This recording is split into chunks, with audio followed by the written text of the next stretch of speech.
everybody.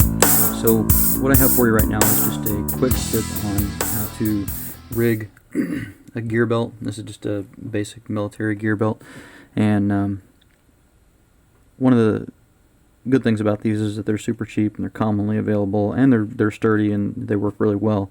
Obviously they've seen use all over the world and have done good.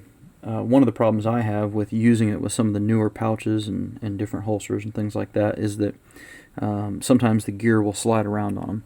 And so this is just a quick tip of what I do on how to keep the gear from sliding around. I've done this in both tours of Iraq and Afghanistan, and I never had any issues. It works really well.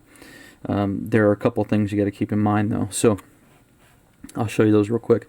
Basically all you're doing here is just taking some zip ties and placing them on the gear and then tightening it down so it kind of helps to hold it in place. The key to this, to make it successful, to make it to where it isn't an issue, is to make sure that the outer part of the zip tie is facing into a piece of gear or somewhere where it's not going to rub and cause chafing against your body or irritation or anything like that. So basically what you want to do is just kind of take it and get it positioned down here where it's kind of out of the way, and get it good and snug, because again you don't want it to move.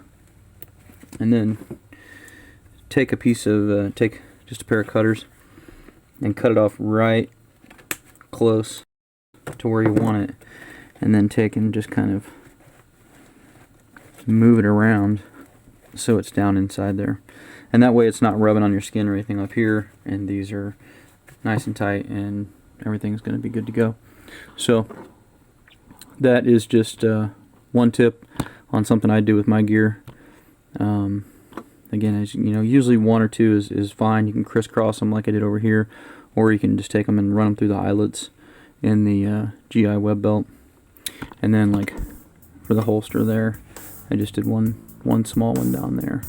So anyhow, that is just a quick tip on how to secure your gear. And then when you go to pick it up, nothing's going to move. It's going to stay in place, and you'll be able to set it on, and it stays where you want it and all that kind of stuff. So just something I found useful and thought I'd pass it along. Hopefully you guys will find it useful as well.